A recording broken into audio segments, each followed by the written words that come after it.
तो पिछले कुछ शॉर्ट्स में तुमने देखी होगा कि लीनियर इक्वेशंस को सॉल्व करने के जो बेसिक दो मेथड्स हैं, जो मोस्टली यूज्ड दो मेथड्स हैं, सब्स्टिट्यूशन और एलिमिनेशन। तो कई बार ये डिलेमा में तुम आ जाओगे कि दोनों में से यूज कौन सा करना है। लगेगा कि दोनों से सॉल्व हो जाएगा, चूज कौन सा करना है। तो उस पॉइंट में तुम्हें रैशनली सोचना पड़ेगा कि सबसे जल्दी किस मेथड से सॉल्व हो सकता है। तो ये मोस्टली तुम्हें माइंड में ही कैलकुलेट करना पड़ेगा। जब भी एग्जाम में जाओगे तो तुम्हारे पास इतना लेजर नहीं रहेगा कि पेन पेपर में तुम सॉल्व करो, आराम से सॉल्व करो और आंसर निकालो।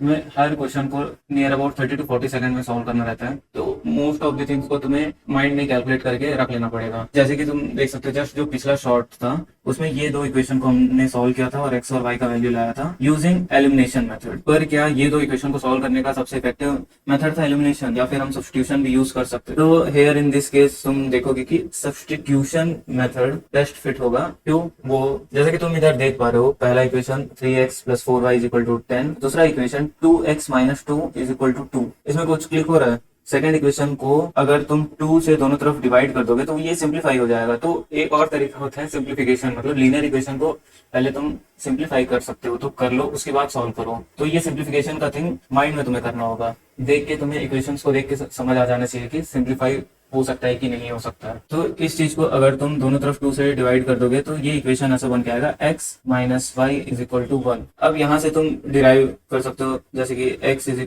1 + y और y = x - 1। Either of the thing, कुछ भी ले, ये दोनों में से कोई एक को फर्स्ट इक्वेशन में अगर तुम पुट कर दोगे तो तुम्हारा सॉल्यूशन मिल जाएगा। तो फॉर नाउ हम जाते हैं x = 1 + y के साथ। इसे हम पहले इक्वेशन में अगर पुट करते हैं तो आएगा 3 1 + y + 4y = 10। तो आएगा 3 + 3y + 4y = 10। तो ये जो स्टेप था इसे भी तुम स्किप कर सकते थे, डायरेक्ट देखते हुए तुम इस स्टेप को लिख सकते हो। तो जितना चीज तुम दिमाग में सॉल्व कर सकते हो उसे तुम्हें दिमाग में ही सॉल्व करना। तो इसे सॉल्व करेंगे तो आएगा 7y = 10 - 3 7। तो 7 7 कैंसिल, y = 1। तो अगर y = 1 जिसे हम इस इक्वेशन में पुट कर देंगे तो आएगा x = 2, 1 + 1 which is 2। तो दिस इज आवर आंसर, जो कि पहले भी आया था। इसमें कई सारे स्टेप्स को स्किप किया जा सकता था जिससे कि कैलकुलेशन और छोटा लगता, लेकिन अब भी ये जो कैलकुलेशन है जो हमारा प्रीवियस मेथड है उससे काफी छोटा है। तुम्हें इक्वेशंस को देख के तुम्हें